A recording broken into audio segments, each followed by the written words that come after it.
Oye, me voy a brincar un poquito. Platícame un poco de esta llamada que de repente te marcan de Hollywood. Que querían. Y yo hice una gran amistad con Alan.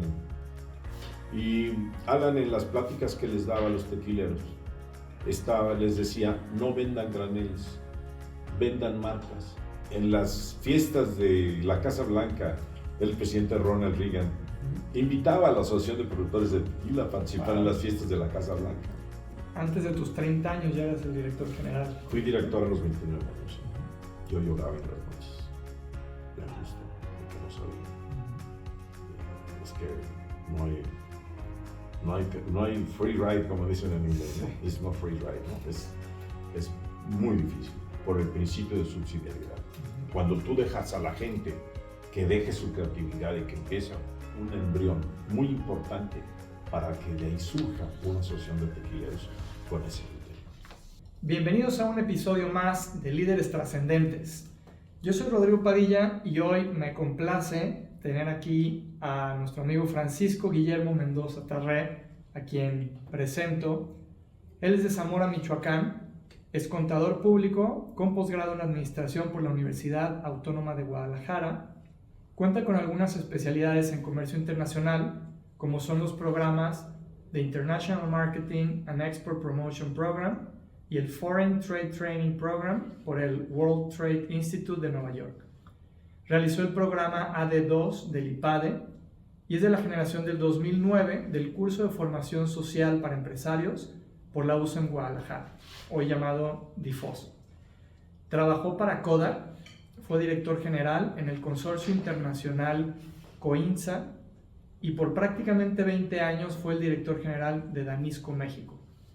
Ostentó el cargo de presidente de innumerables asociaciones, por mencionar solo algunas: ANSE, la Asociación Nacional de Compañías de Comercio Exterior, de CONACEX, lo que es ahora COMCE, presidente del Comité de Hombres de Negocios México-Dinamarca, presidente de la Unión Social de Empresarios de México, AC, la USEM, consejero de Cámara de Comercio, Coparmex, American Chamber, entre otros, y por 7 años editorialista de negocios en El Mural. Bienvenido, Guillermo, te veo. Muchísimas gracias, Rodrigo, qué amable por la invitación. Es una semblanza muy completa, pero además lo que no me gustó fue lo de trascendentes, ¿no? Porque yo creo que hay mucha gente que tiene muchísimos méritos y que tiene una vida de trabajo y que la verdad de las cosas, la trascendencia es un poquito en la familia y en las intervenciones en las que ha estado uno participando, pero pues con mucho gusto te voy a comentar mis experiencias y lo que yo he podido hacer a través de los años que tengo en la vida profesional. Encantado de tenerte por acá. Qué amable, muchísimas gracias. Y pues como siempre nos gusta arrancar un poquito por conocer los orígenes de nuestros invitados y me gustaría pues, que nos platicaras un poco cómo es que tú naces en Zamora teniendo un abuelo que era vecino de Gaudí en España. Bueno, era mi bisabuelo. Mi bisabuelo era un obrero metalúrgico en el barrio gótico de Barcelona, que era vecino, vivían en el mismo barrio de Antonio Gaudí, eran más o menos de la misma edad. Mi abuelo era más joven, y mi abuelo ya fue un hombre mucho más formado, ella fue profesional, trabajaba para una compañía de comercio exterior en Barcelona a fines del 19, era un hombre muy joven, pero sucedió que hubo la explosión del barco Maine en Cuba y a partir de eso perdieron los españoles las colonias de Cuba, de Puerto Rico y de Filipinas. Entonces perdieron los mercados los españoles de exportación que tenían en todos esos países. Y además hubo una crisis muy importante en la industria vitivinícola, una plaga que llegó de Francia y hubo una depresión económica fortísima en la zona del norte de España, especialmente en Cataluña. Y mi abuelo emigró a México y se estableció y empezó a hacer su trabajo, a emprender en diferentes áreas. De hecho, vivió en Guadalajara, con muchas familias catalanas, inclusive muy cercano a la familia Moragrega, fue una gente muy cercana a ellos, muy íntimo amigo de ellos. Pero finalmente se estableció en Zamora. Mi abuela sí era zamorana, era una vieja familia zamorana, y se estableció en Zamora. Se dedicó a la agricultura y a negocios comerciales, en fin. Y ahí se conocieron mi papá y mi mamá eran vecinos en Zamora. Y bueno, pues ahí está el resultado, ¿no? Estamos por acá. Esa es la historia en una síntesis muy... ¿Te tocó conocer a tu abuelo? Sí, sí, claro, sí, yo conviví con él de niño, claro, sí. ¿Recuerdas o te dejó algún legado, algún aprendizaje de vida? Mira, en la casa de mi mamá hubo una cultura muy interesante porque hubo una cultura mezclada, se sentía mucho la influencia de un hombre europeo, ¿no?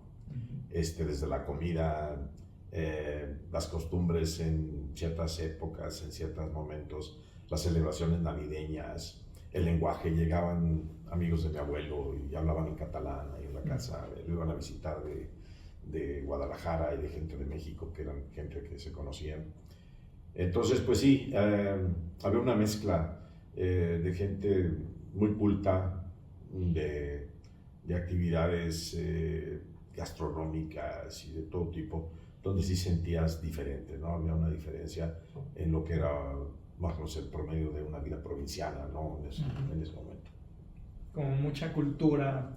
Sí, había cultura, había una forma diferente de ver las cosas, ¿no? Y además, mi abuelo tenía muy buen prestigio, era un hombre muy íntegro, hasta que murió. Incluso yo estuve en su muerte, era un chiquillo, pero me acuerdo de los panegíricos acerca de mi abuelito, un hombre muy querido. Buenísimo. Después estudias la prepa en Morelia. Sí, estudié la prepa en Morelia.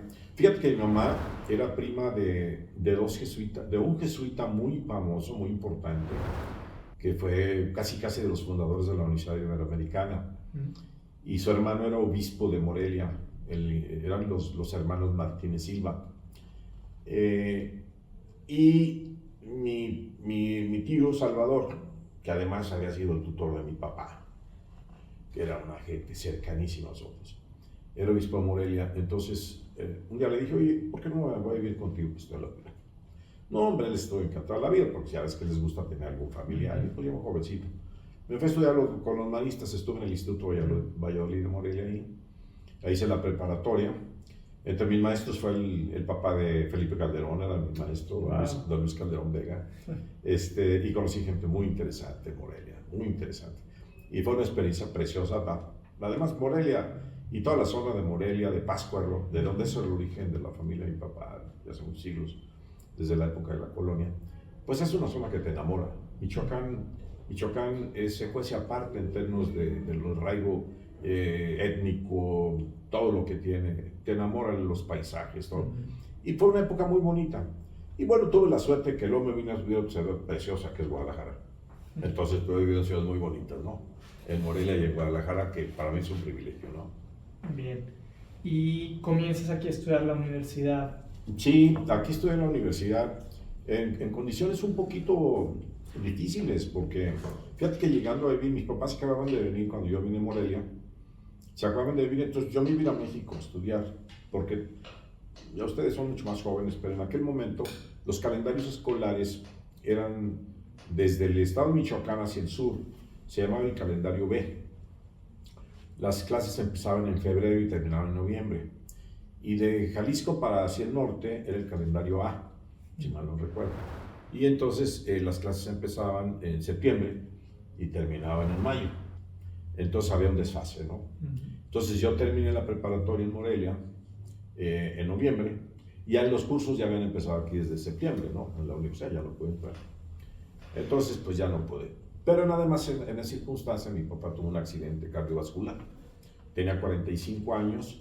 Él había venido aquí a Guadalajara con un proyecto muy interesante, pero pues todo se quedó trunco por la enfermedad de mi papá, que fue totalmente inesperada y de esas tragedias que existen en la vida y que se nos vino una época de adversidad muy fuerte. Entonces yo ¿Con cuántos hermanos? Éramos 4 hermanos. Eran 2 hermanas y dos varones, mi mamá. Entonces entre todos tuvimos que ponernos a trabajar. Y yo encontré un trabajo en Teléfonos de México. Yo trabajaba en el departamento de proyectos, primero haciendo planos de la ciudad y de eso, y hacer recuentos de redes y todo eso. Y después empecé a hacer un poquito de proyección de redes y eso. Y mientras tanto, yo estaba en la Universidad Autónoma de Guadalajara, estudiando para contador público. Y ahí estuve varios años, la verdad muy contento, una experiencia muy bonita, muy enriquecedora también trabajar para Teléfonos de México. Tuve amigos que hasta la fecha, algunos de ellos todavía los conservo, muchachos muy sencillos que eran gente y los quiero mucho y la verdad una experiencia muy bonita. Pero pues, cuando yo estaba en cuarto año de la universidad, yo dije, bueno, pues yo estoy estudiando otra cosa, no me quiero dedicar a esto, me voy a cambiar. Y entonces, con unos primos míos, los señores Jiménez Franco, tenían una fábrica de productos metálicos, y entonces les pedí la oportunidad de entrar al área de finanzas. Y estuve trabajando ahí, me fui, teníamos 60 días trabajando. Empecé a familiarizarme con toda la parte contable, la parte administrativa de la fábrica y todo, con la generosidad de ellos que me dijeron, pues adelante, métete a que conozcas y practiques, ¿no? Y a los 60 días, un vendedor tenía programado un curso de comercio exterior de la OEA. Era el primer curso de comercio exterior en Guadalajara formal. Y ese día que iniciaba el curso, yo llegué temprano, a las 8 o 9 de la mañana a la fábrica, y me dice, fíjate que voy a renunciar. ¿Cómo que vas a renunciar? Sí, dice, me ofrecieron un trabajo mejor. ¿Y el curso? No, pues no lo voy a tomar. Claro, en mis prioridades, yo tengo niños y todo, pues el curso es una cosa de largo plazo y para mí esto representa. No, pues qué tal. A media mañana me mandaron mis parientes y me dijeron, pues te vas a un curso como este. Bueno, pues está bien, haz de cuenta que...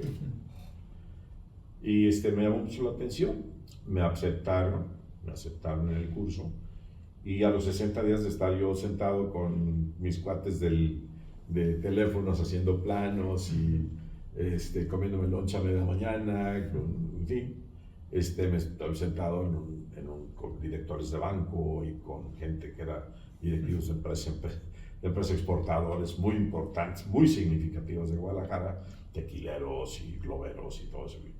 Pues yo me sentía en otro mundo. Danos un poquito el contexto, porque ahorita hablar de comercio exterior suena facilísimo, ¿no? Le picas a Alibaba y en 3 días... Sí, eso era demasiado exótico. Pero era como hablar de hoy inteligencia artificial generativa. Era muy exótico, ¿no? La gente no entendía lo que era comercio exterior. La gente, obviamente un empresario sí, más o menos, ¿no? Pero la gente sí le hablas de comercio exterior y pues no sabía. Además, era natural, el esquema de desarrollo de México era con el famoso esquema de protección al mercado interno, ¿no? La famosa, las importaciones muy limitadas, había una gran protección a la industria, en fin. Pues ¿En qué año estamos hablando? Yo entré en 1969, de hecho yo estaba en el curso cuando llegó el hombre a la luna, en julio de 1969 estábamos en medio del curso de comercio exterior. Para dar un poquito el contexto, el acuerdo del GATT, que fue el Acuerdo General sobre Aranceles, Aduaneros y Comercio, que fue uno de los primeros tratados en México, fue en el 86. Fue en el 86. Estamos hablando... era... Mucho tiempo atrás. Mucho tiempo después. De hecho, en los años 70 hubo la primera iniciativa de que México entrara al GATT, porque estaban las condiciones pero el gobierno no quiso. Hubiera sido una maravilla. Pero en fin, esto es su historia, ¿no? Pero ahí entré y empecé a familiarizarme con eso. Terminé mi carrera al año y medio y precisamente un compañero del curso me dijo, ¿y por qué no te vienes a trabajar a Kodak? Hombre, encantado. Nada más dice, ahorita no tengo todavía posición para ti, pero vente y en el momento que haya una oportunidad yo te pido que te cambien conmigo. Pues excelente. Me entré al área de contabilidad, pasé las pruebas que hacían y todo, me entré a contabilidad, estuve en contabilidad de costos y luego ya me pasaron a ingeniería de costos y llevaba una carrera, pues hombre, yo creo que es razonable, ¿no? Para un recién egresado, tampoco era, pero llegó un momento en que dije, bueno, ¿es esto realmente lo que quiero? ¿Es esto lo que quiero? Porque pues sí, hombre, era el mejor empleo de Guadalajara, Kodak. Platícame un poquito de eso, de qué era Kodak. No, pues era una multinacional. Entrabas, haz de cuenta que salías de Tlaquepaque y entrabas a Houston, ¿no? A las oficinas. Claro. Eran lujosas, eran preciosas, era muy bonito. El ambiente era precioso de Kodak. Un ambiente totalmente de una empresa muy formal, muy bien hecha, todo muy organizado. Y pues pagaban bien y todo muy bien, todo muy organizado, muy predecible. El único problema que tenía es que, aunque la política de Kodak era muy buena con la gente, todo dependía de quién era tu jefe, ¿no? Entonces, yo tuve de todo. El primero que llegó era un troglodita, man. El primero que me tocó. Y luego tuve gente maravillosa como jefes. Pero ya no era tanto eso, sino más bien decir, ¿qué es lo que yo quiero, no? ¿Qué es lo que quiero? Realmente llegaba yo aquí, cerca de tu estudio, ¿no? A Plaza del Sol, a la oficina. Llegaba a las 7:30 de la mañana, 8. Veía aquel edificio precioso, ¿no? Los jardines, todo. Entrabas a las oficinas limpísimas, preciosas, todo con organización. Haz de cuenta que estás en una empresa en Estados Unidos, ¿no? Y en los años 70, 1970. Decía, bueno, esto es lo que yo quiero para toda la vida. De las 8 de la mañana a las 6 de la tarde, cuando yo sé que el mundo del comercio exterior es tan amplio. Y además estoy soltero, es el momento que puedo hacer algo. Estaba en la maestría y pues decidí salirme. Y llegué a mi casa un día a las 7 de la noche y le dije a mamá, te tengo una noticia, que pues, fíjate que renuncié. ¿Qué? ¿Cómo? Sí, y renuncié, ¿pero cómo? Mi mamá privilegiaba mucho la seguridad por el accidente cardiovascular de mi papá, ¿no? Que entre todos salía. Yo tenía un ahorro. Dije, pues sí me salgo, pero me hago cargo de mis responsabilidades, ¿no? Mientras te encuentro. Y pues empieza una época de sangre, sudor y lágrimas, como dijo Churchill, ¿no? Empecé a tener ese enorme incertidumbre, terrible, de cuando te sales de la zona de confort. Hice lo correcto. Había compañeros que hasta me bromeaban, ¿no? Pues, ¿qué hiciste? ¿Estás loco? ¿No? Platícame qué se vive en ese espacio donde no hay certidumbre, ¿no? Es muy difícil, es muy difícil. Yo lloraba en las noches de angustia, de que no sabía. Es que no hay free ride, como dicen en inglés, ¿no? It's no free ride, ¿no? Es muy difícil. Afortunadamente yo no tenía familia, no tenía hijos, ¿no? Y tenía manera de responder con responsabilidades. Pero también al mismo tiempo es un espacio de múltiples posibilidades, ¿no? Lo que pasa es que abre un mundo, encerrado en la compañía, pero eso no lo alcanzas a ver. Estás viendo la cosa que ya no estás recibiendo el sueldo, claro, que ya no sabes para dónde vas a ir y todo eso, pero empiezas a ver cantidad de cosas que ya no estás en las cuatro paredes. Y a los 8 meses me salió la oportunidad que yo quería, en una empresa de comercio exterior, liderada por el ingeniero Jorge Martínez Buitrón, que era el presidente del consejo. Y cuando yo platiqué con él, me dijo, vente. Y de ahí me eché 13 años. Platícanos un poquito qué era en ese momento el consorcio. Mira, precisamente, como estaba en la política de sustitución de importaciones, el gobierno mexicano tenía que hacer algo para promover las exportaciones. Y como no querían cambiar el modelo económico, tenían que hacer un plan generoso de promoción a las exportaciones. Entonces, entre lo que hicieron, bueno, crearon fondos de financiamiento, uno se llamaba el FOMEX, crearon un sistema de devolución de impuestos, se llamaba los EDIs, hicieron las empresas de comercio exterior, que eran aquí en Guadalajara, y nos daban un porcentaje de las ventas. Fundamentalmente eran del famoso impuesto de ingresos mercantiles. Entonces, aquí en Guadalajara se formaron 2 consorcios de exportaciones. Un consorcio que se llamaba ProExport, que desapareció a los pocos años, pero se creó COINSA, donde yo fui primero director administrativo, a los 8 meses que me salí de Kodak, y después al año y medio ya fui director general el resto del tiempo. Esa empresa la formó Tequila Cuervo, Tequila Sauza, consorcio de Calzado Canadá, Cirugía de Guadalajara, pues todos los grandotes de Guadalajara, ¿no? Entonces para mí fue una oportunidad de oro porque además de ser una empresa muy sólida, era una empresa que era un escaparate para un joven que quería trabajar y entonces pues dependía ya de ti, ¿no? Y bueno, pues ahí empecé mi carrera corporativa, ¿no? Antes de tus 30 años ya eras el director general. Fui director a los 29 años, sí. Lo dicen que en la tierra de los ciegos el tuerto es rey. Finalmente el haber tomado el curso de comercio exterior, que en ese momento era un tema exótico, pues a mí me abrió posibilidades importantes, ¿no? Claro. Claro. Oye, platícame, porque al final de cuentas todo esto habla de una evolución de la industria, de las culturas organizacionales. ¿Cómo es que se fueron creando marcas? Porque fue el momento, hoy se nos hace muy común pues ver todas estas marcas de tequilas, de bebidas mexicanas exportándose, pero fue el origen de todo este tema de los tequilas, de las marcas que hoy conocemos, ¿no? Pues contribuimos. Mira, cuando yo me entrevisté con el ingeniero Jorge Martínez Beltrán para entrar al consorcio, me dijo, a nivel de reto, ¿no? Era muy su estilo, era un tipazo. Me dijo, ¿usted qué haría con el consorcio? Así, ¿no? Y le dije, mire, ingeniero, aquí tienen todos los tequileros. Y hay un caso en Chile que hay una asociación de productores de vino que han hecho un trabajo muy importante. Y yo creo que el consorcio es un embrión muy importante para que de ahí surja una asociación de tequileros con ese criterio. Y eso le gustó mucho. Y eso es parte del curso que yo he tomado, ¿no? Que he aprendido muchas cosas, ¿no? Bueno, lo logré hacer.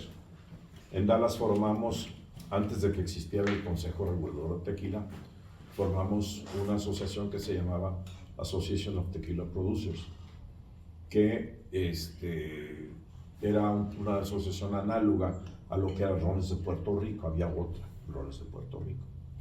Y entonces lo que hacíamos era promover el tequila a nivel institucional. Teníamos recursos para hacerlo. Contratamos un especialista en licores en Estados Unidos, que era el director de la Asociación de Productores de Tequila. Tenía excelentes relaciones con distribuidores y mayoristas en todos Estados Unidos. Sabía mucho de publicidad. Empezamos a hacer publicidad de nuestras marcas en revistas como el Business Week, en Forbes, todo eso. Aparecían nuestras marcas, hacía recetarios, mandábamos recetarios de música. Llegamos a tener tal presencia. Desgraciadamente no guardé muchas cosas de ese tipo, pero eran muy interesantes para la historia del tequila. En las fiestas de la Casa Blanca, el presidente Ronald Reagan invitaba a la Asociación de Productores de Tequila a participar en las fiestas de la Casa Blanca. Fue una experiencia. Yo no iba, iba el otro. No, nunca me invitó a mí, pero llegaba y me informaba, porque me reportaba. Oye, ¿quién cree que nos invitó? Nos invitó Ronald Reagan a las hombre, le dijo, Felipe, me pongan también ahí la lista. Y bueno, fue una especie. Bueno, y que hacíamos una reunión cada año en el mes de noviembre en Dallas. Iban los tequileros, todos los gente, iban representantes de Cuervo, de Sauza. Ahí tengo fotos todavía, ¿no? Que las he publicado a veces en internet. Porque es historia. Y traíamos especialistas en comercio internacional, especialmente en marketing. Y en una ocasión nos mandaron a un especialista, la gente de Cuervo, nos mandó un especialista que se llamaba Alan Kaufman. Era un hombre que era asesor de Hugh Line, el gran distribuidor de Cuervo, y de la Coca-Cola, ni más ni menos, era asesor de marketing. Y yo hice una gran amistad con Alan. Y Alan, en las pláticas que les daba a los tequileros, les decía, no vendan graneles, vendan marcas, no sean tontos, están dejando el dinero en el mostrador. Y ahí empezaron a incubarse. De hecho ahí iba mucho Pancho González, el dueño de la empresa, era 7 Leguas, y él ya traía la idea. Se empezó a incubar lo que es el Don Julio, ¿no? De hecho, el que manejaba la parte de tequila con nosotros en nuestra colección de Coinza, es un gran amigo mío que sigue por aquí, Juan Manuel Oropesa, y se lo llevó Pancho a trabajar a Tequila. Don Julio. Pues sí, ellos, Juan Manuel fue muy cercano al nacimiento de Don Julio. Y varios, bueno, yo no digo que se dedique que sea por coincidencia, pero que estuvimos muy cerca del nacimiento de Don Julio. Sí, por esa razón, ¿no? Porque pues el Pancho tenía la idea, la impulsó, la llevó a cabo, y se llevó a Juan Manuel, y yo que Juan Manuel fue una figura importante en el nacimiento de la marca, ¿no? Y pues ya te imaginas, ahora es una marca global, ¿no?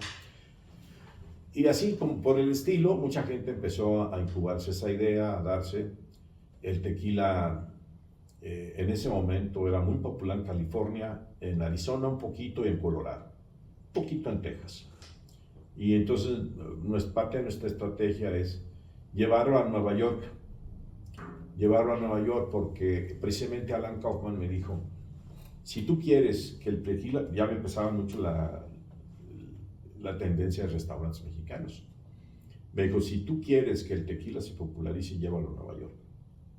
Y de Nueva York se va a diseminar en todas partes porque es un centro impresionante él radia, es un momento, radian las tendencias. Desgraciadamente cuando empezamos con el programa en Nueva York, ya con Alan de asesor nuestro, vino la gran crisis del 82 y el 83. Y eso fue un desquebrajamiento total de muchas cosas. Y ya desgraciadamente no se pudo consolidar, pero pues sí, logramos muchas cosas, ¿no? Oye, me voy a brincar un poquito, platícame un poco de esta llamada que de repente te marcan de Hollywood, que querían... No, pero ese es un proyecto personal, es un proyecto personal. Ya me brinqué, pero platícanos un poquito... No, lo que pasa es que, mira, yo después de Coinza me quedé con... Te enamoras de la industria, de la industria del tequila.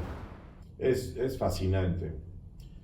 Y después yo fui director de una empresa danesa, una multinacional, una de las grandes empresas en el mundo del mundo alimenticio. No commodity, sino verdaderamente especialidades con una gran tecnología.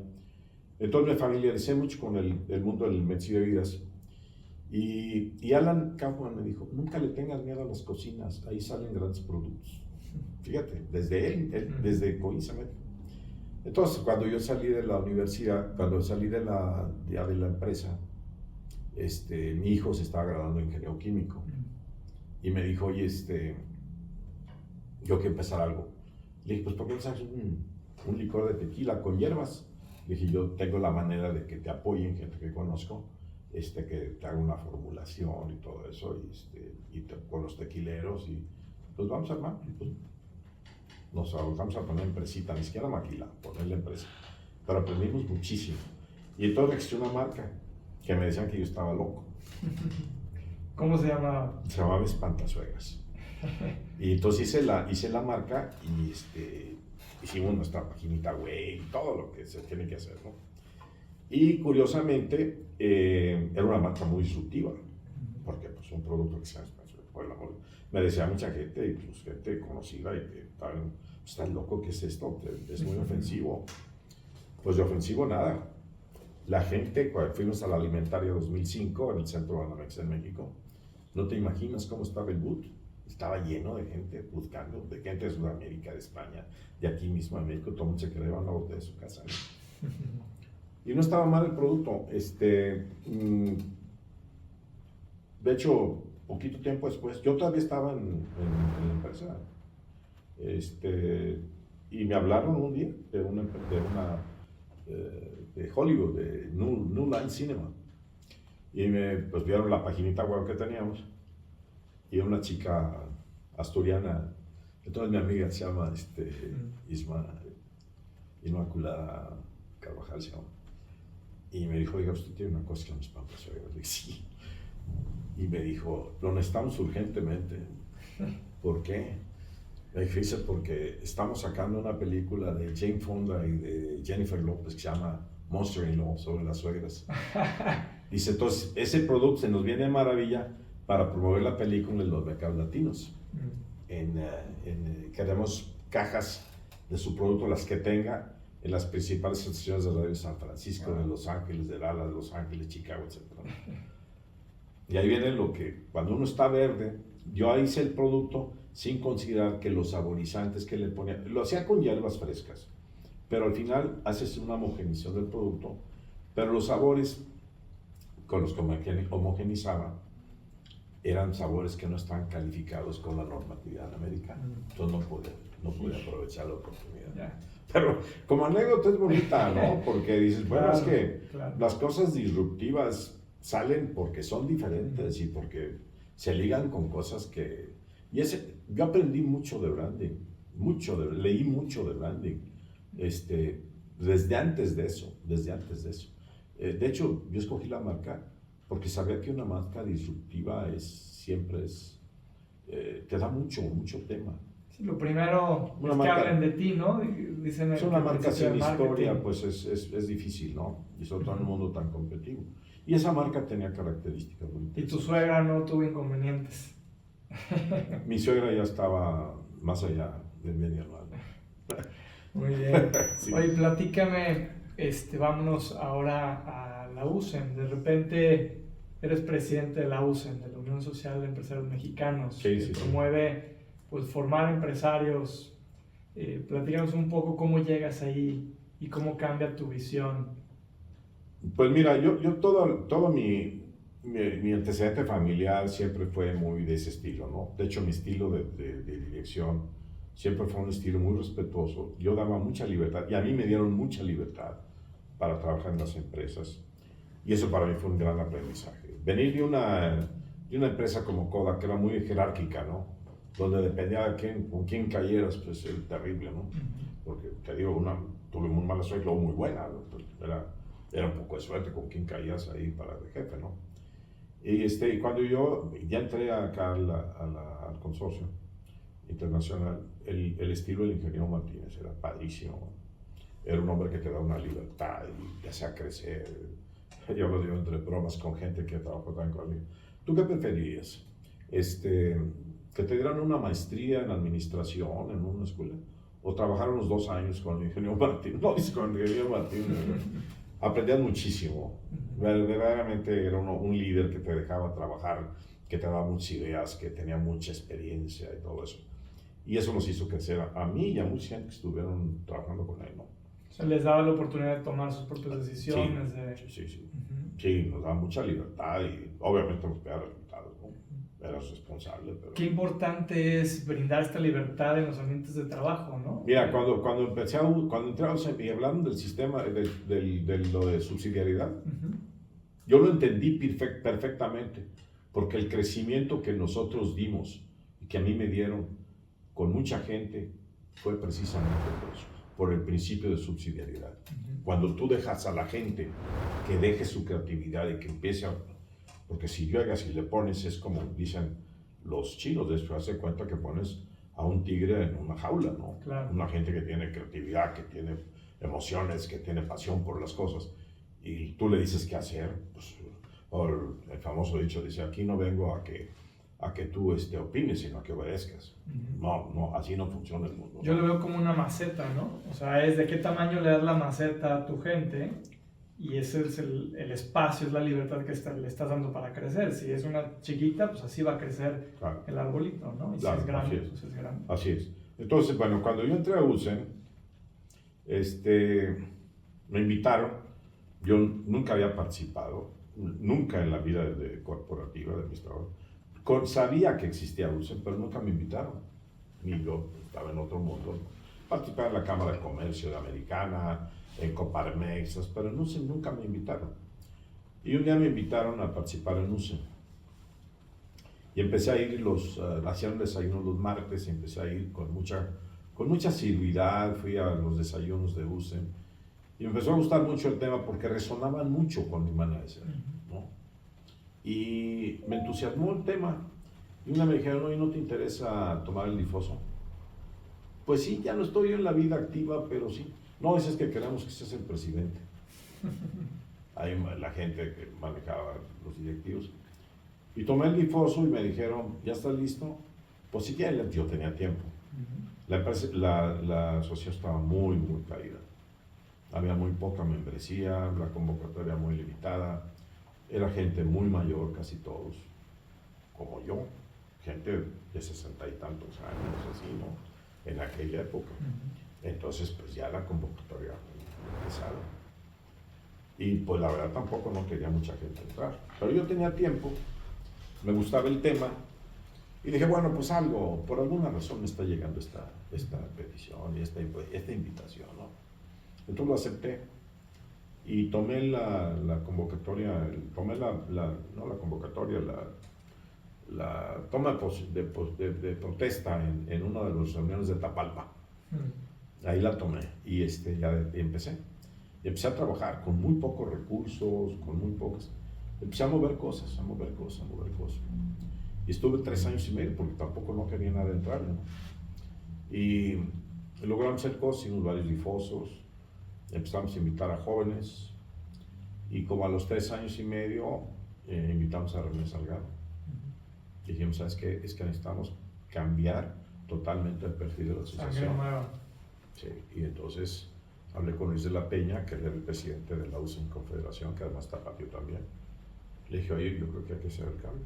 Invitamos a René, aceptó, y en ese momento la asociación dio un giro enorme, muy generoso. Yo había empezado a hacer un libro sobre el perfil de 5 empresarios tapatíos, de alto nivel y además gente muy decente, gente con un criterio muy generoso para la admisión de empresas. Y yo lo que quería era posicionar a la asociación. Entonces invitamos a Nacho Aranguren, a Pepe González Íñigo, a Pepe Medina Mora, a Nacho Mayorga, Paco Mayorga y Arturo Jiménez Vallarta. Y me aceptaron todos. Me fui con micrófono, así como, y con Marcial, que seguramente conocen. Y empezamos a platicar con todos.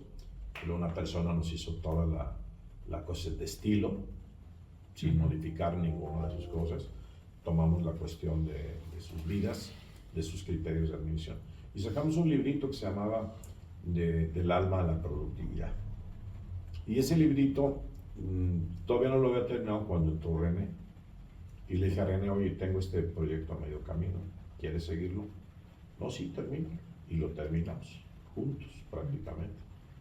Entonces presentamos el libro, ya siendo René presidente, hicimos una cena de gala en el auditorio de la UNIVA. Fueron todos con sus familias, muy bonito evento, muy bonito evento.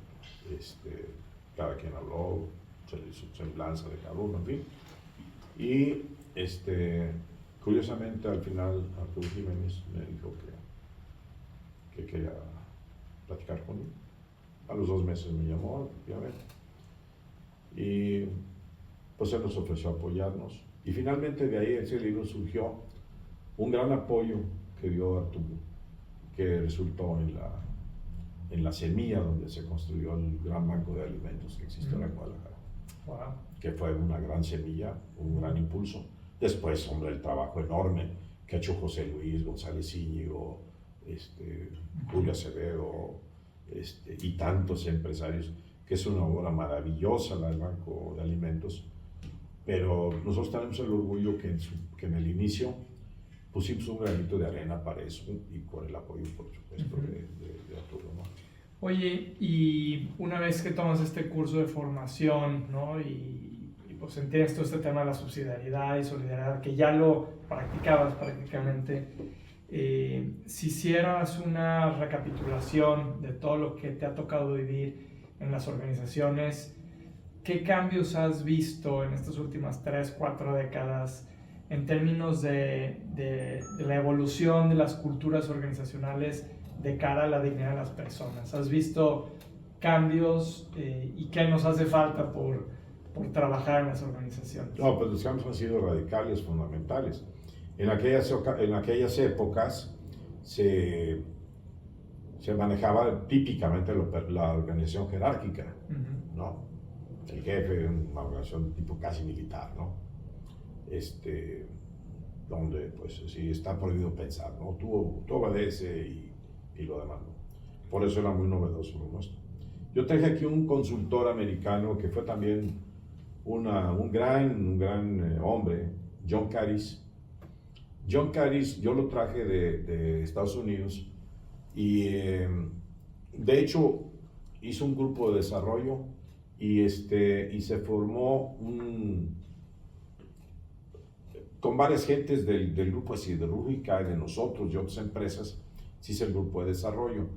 Y en el grupo de desarrollo, John sacó una cosa que se llama un catálogo de cuentas enorme, y estaba José Luis de Alba ahí, a la hora, viendo lo que me enseñaba John Caris. John era un hombre, era un físico nuclear, con doctorado en la Universidad de Berkeley, pero tenía una gran experiencia en Wall Street, ¿no? Y en áreas internacionales, y lo trajimos como consultor. Y entonces dijo, lo primero que hace es preparar a los muchachos. Y entonces cuando José Luis vio eso, el catálogo de cuentas, cómo lo había estructurado, John dijo, por el amor de Dios, esto es una joya.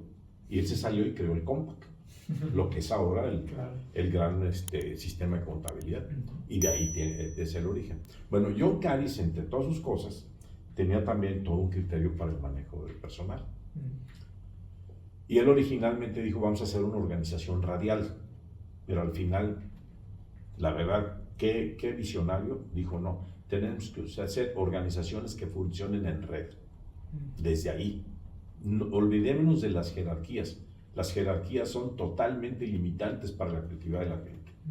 Y entonces, por el respeto a la gente, nos metió temas de Carl Jung, por ejemplo. Él no hablaba, pues, obviamente, de la doctrina social de la Iglesia, pero hablaba, por ejemplo, del criterio de individuación de Carl Jung, ¿no?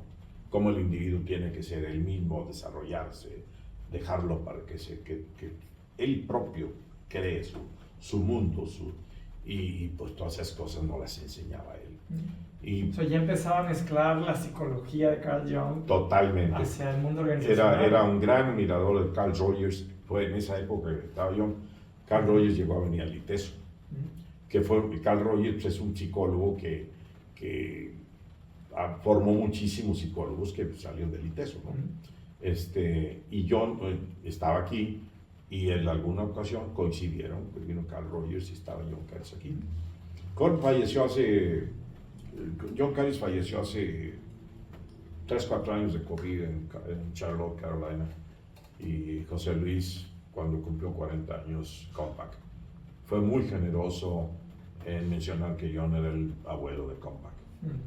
Y yo tuve el orgullo de haberlo traído, ¿no? Para que formaran los muchachos con una visión de otro tipo, ¿no? Oye, Guillermo, platícanos un poco, se nos está agotando el tiempo, pero tú has ido compilando muchos aprendizajes a lo largo de tu vida, más allá de consejos para empresarios, me decías, pues consejos para la vida. Anticípanos un poquito de este libro que estás escribiendo, ¿qué aprendizajes pues mira, la verdad es que he tenido la inquietud de que tuve tantas experiencias y fui haciendo tantas notas a lo largo del camino, que fui compilando y le digo, pues yo no creo conocimiento, yo simplemente soy un ensamblador, ¿no? De muchas cosas que he visto. Y lo que traté de hacer es tratar de articular todas esas notas, todo ese conocimiento que me fue dando la experiencia, tantas partículas de conocimiento en lo local, en lo internacional, en tratar con gente, en fin, en mis lecturas, en mi inquietud, en mi curiosidad, en fin, tratar de articular en un trabajo. No sé si lo voy a publicar, pero lo estoy haciendo inclusive hasta por cuestión personal. Un libro que más bien trata de cómo un joven tiene que intervenir en diseñar la arquitectura de su personalidad. Más allá de la parte productiva y de esas cosas hay muchísimo, sino así, a ver, cómo tú vas a desarrollar y cómo vas a hacer la arquitectura de tu personalidad. ¿Y por dónde iniciar? Empiezo con una idea de Dante Alighieri. Y otra de San Agustín. Dante Alighieri tiene una frase que dice que tienes el apetito del ánima. Y cuando tú tienes el apetito del ánima, vienen los dones que Dios te da, viene una semilla divina, y ya tú depende qué vas a hacer con ella. De ahí sale todo. Ok. ¿no? O sea, es como tu propósito ligado a tus talentos, pudiéramos decirlo. Pues tiene mucho de eso. Tiene mucho de eso. Hay un sabio español que me encanta, se llama Higinio Marín, es de Murcia, y tiene una frase que dice, es que la apatía es la parálisis del deseo. Entonces, yo creo que tiene que ver mucho también con qué es lo que quiere hacer uno, qué sentido le tienes que dar a la vida, ¿no? Claro. Y eso es lo que, de alguna manera, estoy tratando de poner, de hilvanar en un pequeño trabajo que pues tampoco no es para nada especial, pero que yo le he hecho con mucho cariño. ¿Y cuál es la segunda frase? Decías, una de Dante. A la de San Agustín. La de San Agustín tiene mucho de místico, pero también tiene mucho de la vida práctica, que dice, nuestro corazón estará inquieto hasta que te encuentre, ¿no? Es muy místico, pero eso es la verdad. El hombre tiene que estar permanentemente en un proceso de crecimiento, ¿no? En un proceso de búsqueda, ¿no? ¿Y qué otros aprendizajes o pasos a seguir para los jóvenes en ese camino de encontrar eso que inquieta el alma, esa pasión, ese propósito? Pues mira, son cosas ya, tiene que ver de qué manera uno está regando ese apetito del alma, ¿no? ¿Cómo lo haces? ¿Cuál es tu inquietud? ¿Cómo le vas a dar una visión del mundo? ¿Cómo vas a tener una especie de deseo insaciable de estar creciendo y vencer esa apatía, esa parálisis del deseo que dice Higinio Marín, ¿no? Y obviamente hablamos de autenticidad, hablamos de muchos temas así alrededor de cómo la gente tiene primero ser él, cuál es tu búsqueda, cuáles son los valores que deben guiarte, no solamente el lucro, ¿no? Sino buscar un sentido de trascendencia en la vida. Que eso tiene mucho que ver, hombre, porque pues hablar de lucro, pues hay mucha gente que lo habla mejor que yo, ¿no? De cómo manejar el estado de cuentas y ganancias, eso no. No, pero es un libro, yo creo que, no sé si lo voy a publicar, lo estoy haciendo por una inquietud personal. Ojalá que sí. Pero es un trabajo que yo creo que te invita a pensar, ¿no? Al joven lo debe invitar a pensar. Es decir, si yo tengo la semilla, ¿qué voy a hacer con ella, no? Dejarla que se quede ahí como si nada, o todo esto que me dicen, ¿cómo la puedo empezar a dar, no? Pues ojalá algún día lo publiques, y si no, que lo compartas, porque seguramente hay mucha sabiduría detrás de todo tu trabajo y tu aprendizaje. Pues no, sí, la verdad, pero ideas sí, además, las recolecciones, te digo, no son mías, son de mucha gente, ¿no? Que yo lo que sí he tratado de hacer es hilvanar mucho de eso alrededor de un concepto que es eso, ¿no? Como un joven, una persona, no sé, un joven o cualquier persona, tiene que decidir y diseñar la arquitectura de su personalidad. ¿Quién es él? ¿Cuál es tu identidad? ¿A dónde voy? ¿Cuál es el sentido de mi vida, no? Padrísimo. Pues se nos ha ido el tiempo y te quiero hacer la última pregunta que siempre hago, que es, si hoy colgaras los tenis, ¿no? Si hoy Dios te llamara y te pidiera pues regresar, pero te diera una oportunidad de regresar solamente 5 minutos para darnos un consejo, ¿cuál sería? Bueno, yo no soy nadie para dar consejos, ciertamente. Pero la inquietud que yo tengo, y yo creo que el mundo tiene que regresar, es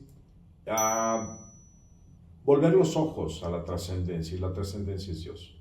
La única, desde mi punto de vista, lo que realmente tiene sustancia es la revelación cristiana. Eso es lo que da, y eso es lo que desde la época medieval, que le llaman oscurantismo, que pues una manera que trata de desvirtuar una época de enormes crecimientos espirituales, filosóficos, de todo tipo. Bueno, ya después vino la ilustración de los franceses y todo, ya cambiaron la orientación, digamos. Yo siento que parte del problema del mundo es eso, que si nos olvidamos de que la orientación tiene que ser hacia Dios, y es un pensamiento medieval. Mucha gente no está de acuerdo conmigo, cada quien tiene su manera de pensar, Ese es mi pensamiento. Muchos de los males del mundo es que cambiamos la orientación de la existencia a simplemente decir, yo solamente creo en lo que se pesa, se mide y se cuenta. Y yo creo que es una visión extremadamente miope de la existencia. Guillermo, qué placer ha sido compartir este espacio contigo. Muchas gracias. Muchísimas gracias por tu tiempo y muchas gracias a todos por seguirnos escuchando y hablamos pronto en Líderes Trascendentes. El placer ha sido mío. Muchas gracias.